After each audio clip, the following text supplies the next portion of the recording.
Pero Gabe, no, we are obviously talking about adoption. Let's talk about your son, Bito. What can you tell us about him? Ilang taon na siya? How is he? What has he been doing? And what is he up to lately? Oo, si Vito ay 19 years old na. He first came to my life when he was 2 months old. So, 19 years na kaming magkasama. He's in his last year of high school, grade 12 siya. At ngayon, nag-a-apply na kami para sa iba't ibang mga university. Yung passport, alam ko nung 2014, parang gaano ba ka-komplikado nung mag-a-apply ka ng passport noon, Gabe? Ay, oo. Kasi when you are legally adopted dito sa Pilipinas, yung birth certificate mo, walang indication doon kung adopted o hindi. Pero may mga telltale signs kung adopted o hindi. Especially in situations like mine. Kasi yung passport ni Vito, nandun yung pangalan niya, father nakalagay, Gabe Mercado. Pero nakalagay doon, kakaiba, mother unknown. Parang bukod tangi talaga yun, na mother unknown. Usually, father unknown yung mga ganon. So, nagtanong kaagad yung DFA, bakit ganon? Tapos kung adopted daw, kailangan daw makita yung original birth certificate. But by law, actually, when you are adopted, the original birth certificate, kapag napasa na yung adoption, granted na by the court, the original birth certificate is considered sealed. So it cannot be brought out unless by a court order. But unfortunately, at that time, ignorant yung DFA personnel na nakausap ko of that law. At ang sinabi pa, I want the original and I will wait for an unsealed court order. So I had to raise a little bit of hell because that would have been against the adoption. Yes. Oo. So naayos naman eventually, pero pinaglaban ko yon. And those are just some of the ignorant practices back then with regards to adoption in the Philippines. Gabe, speaking of ignorant, kamusta na yung kapitbahay mo na nainis ka kasi napaka-ignorante ng pananaw, na napaka-bigoted, like yung sinabi mo yung mga 80s movies na may stigma pa rin about yung mga ampon, etc., etc. Marami pa rin bang ganong na-encounter kang tao hanggang ngayon, Gabe? Okay. Yung context nun, nung bago pa lang si Vito, siguro mga 6 months pa lang siya. Siyempre, proud ako nun na meron akong anak, ampon, ganon. Tapos sumimangot talaga yung mukha niya. At yung lumabas sa bibig niya was ampon, malas yan. So talagang nagulat ako. Fortunately, hindi ko na siya kapitbahay. So hindi ko na alam kung... Kasi lumipat na nga ako dito sa Baguio. So hindi ko na alam. Pero meron talagang ganon na mga conditions, and even kapag si Vito kinakwento niya sa iba't ibang mga tao na adopted siya, because we're very open about our story, minsan yung automatic reaction ng mga kaklase sa kanya is, I'm sorry. At hindi alam kung anong masabi. Pero siya, very proud siya na ganito yung pamilya namin. Single parent adoptive family. At parang siya pa nga ang nangloloko minsan na may point dati na tinatanong siya about his mom or gano'n. Tapos biglang, siyempre anak ng komedyante, medyo nagmumukha, he gives this face, tapos gumagawa yung, I don't have a mom. Tapos, parang ginagawa niya parang punchline at pang-guilty sa ibang mga tao. But it becomes part of the conversation Gabe, to raise more consciousness about it. Yes, Denise. Gabe, unfortunately nga may mga sitwasyon na ganyan, no, na hindi pa rin naiintindihan ng tao what kind of opportunity this is to share your love to these children. How do you think it should be addressed pag merong kumausap sa'yo at sinabi sa'yo, ay, hindi yan, malas yan. Paano siya dapat i-explain sa isang taong hindi naiintindihan how much of a blessing it actually is? Well, yung isa sa una kong sinasabi is that under Philippine law right now, if you are above 25 years of age, good moral character, you have the capacity, psychological, and you can support a child, you can actually adopt. And this is actually resonant for many of our young people right now na gusto ng pamilya, gusto ng anak, pero ayaw ng asawa. So sometimes I give that as an introduction. You can actually adopt. And it is actually easier right now because there are new processes. And this was just, the act was just released in 2022. And it's a less complicated process to adopt right now. At kinakwento ko din. Actually, if you follow me on Facebook, I make it a point to always share about our interactions. Just to show and make it, to show the possibility that a single parent and an adopted child is very much a legitimate and happy family at hindi kulang-kulang. Okay. Gabe, marami nag-aakala na ang pag-adopt ay parang namimili ka ng, ay, gusto ko yung tisoy o tisay, gusto ko yung batangkad, gusto ko yung ganto yung balat. Baka, okay, pakilinaw sa maraming tao na hindi ganun ang proseso ng pag-adopt. Hindi ganon. Hindi ganon. If you go through the normal process, meron talaga mga matching pa.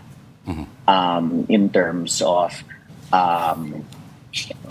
characteristics, attitude, all of that, may mga matching. So it's not like shopping na namimili ka.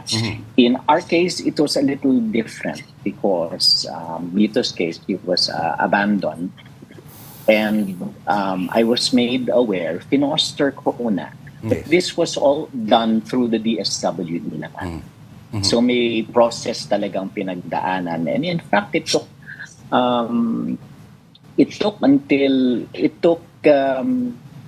almost 8 years for the process under the old process to complete. Because actually at that time, meron pa kasing when I first fostered him, I was undergoing an annulment actually. So kaya tumagal. Tinapos muna yon, and then the adoption.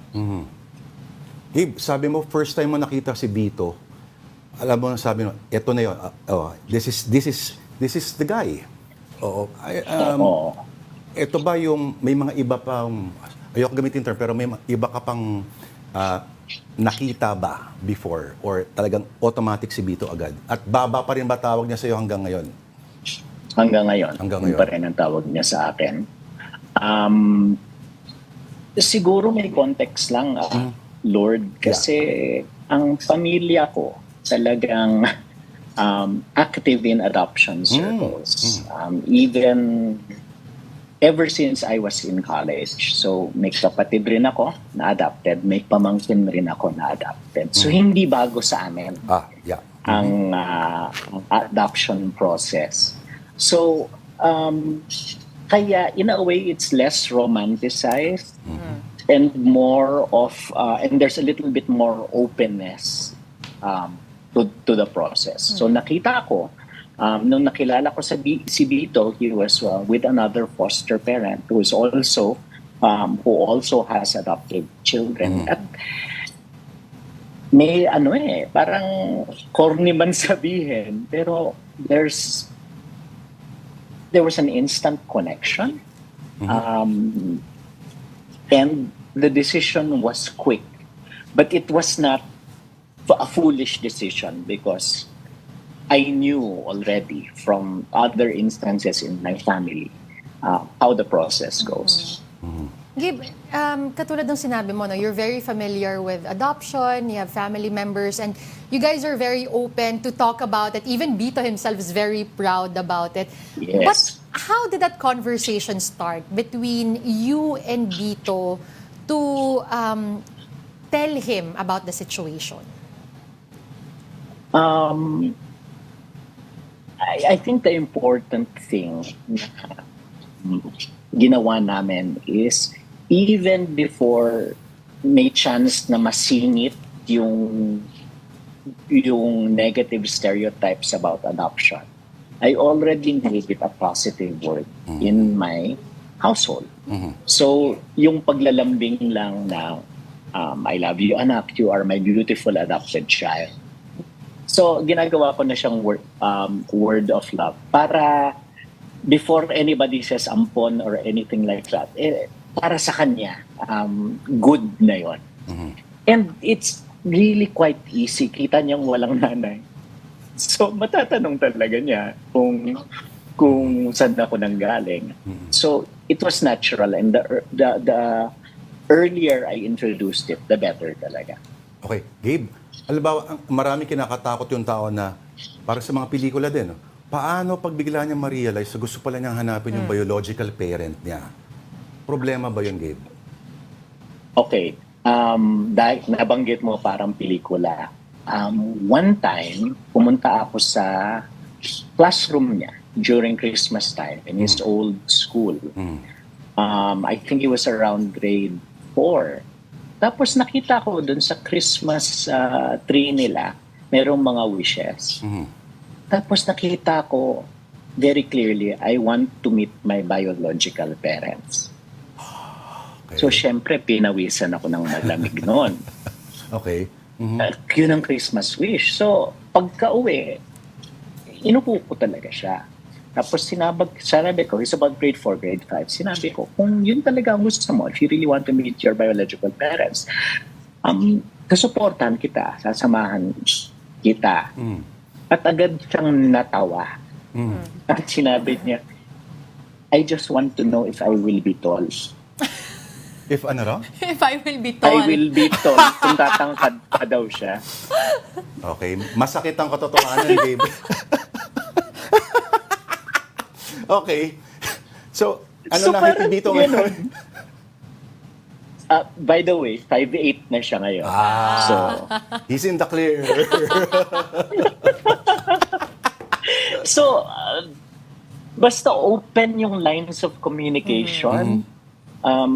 I-ano mo kaagad, pag-usapan nyo kaagad. I think it's a good way to parent. Okay. Not just an adopted child, but any child. Oo.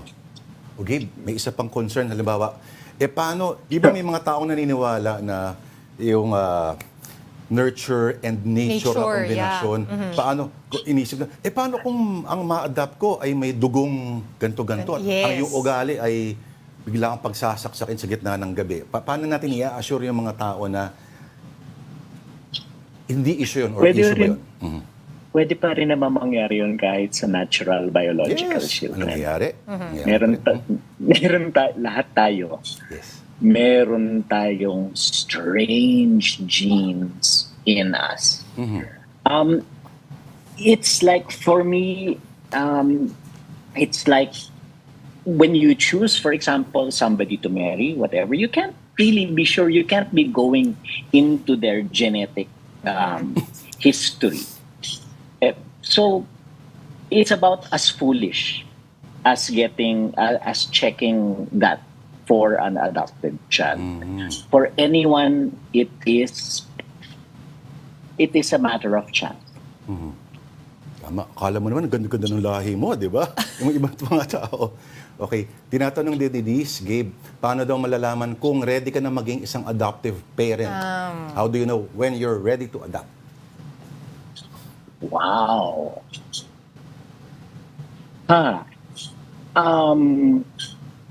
Well, I think let's start with the practical, that you have the stability both in personality and in finances, na kaya mo talagang mangbuhay at mag-nurture ng ibang tao. I think yun ang pinaka-importante. Kasi yun rin naman ang i-check sa legal process. Tapos, sana kung merong pang mga iba't ibang mga kabaliwan, para sa sarili mo, yung psychological capability. Sana nasisettle mo yun or you're dealing with that. Then I think you'll be ready to actually adopt. Gabe, may gusto ko bang i-share dun sa mga, or sabihin rather, dun sa mga, I guess, mga either single parent or nagbabalak maging single parent or mag-asawa na hesitant pa din talaga because of that stigma. Just share the joy of having Bito. Para sa akin, honestly, I'll be totally selfish. Feeling ko, before ako nagkaanak at after ako nagkaanak, grabe yung pagka-mature ko sa pagiging better human being, pagiging more generous, more open, and all of that. Grabe yung personal growth ko pagdating doon. And by the way, okay na okay yung anak ko. So, sometimes don't think of it just as an altruistic thing. Oh, I have to save a child, all of that. It can also save you Yes. as a person. And it can really, some people look at marriage as a next step towards being mature or whatever.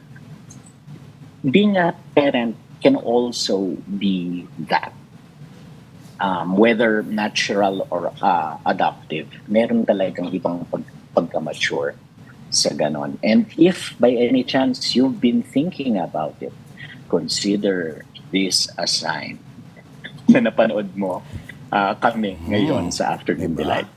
Oo. Sabi nga nila, walang aksidente sa mundo, Denise. Lahat daw yan kumbaga fate. Diba? Alright. Denise? Well, thank you for sharing your story with us, Gabe, ha? Nako, sana talaga mas mahaba ang oras natin. Madami pa tayong pag-uusapan. Salamat, Denise. Salamat, Lord. Gabe, salamat. At kumusta kay Bito?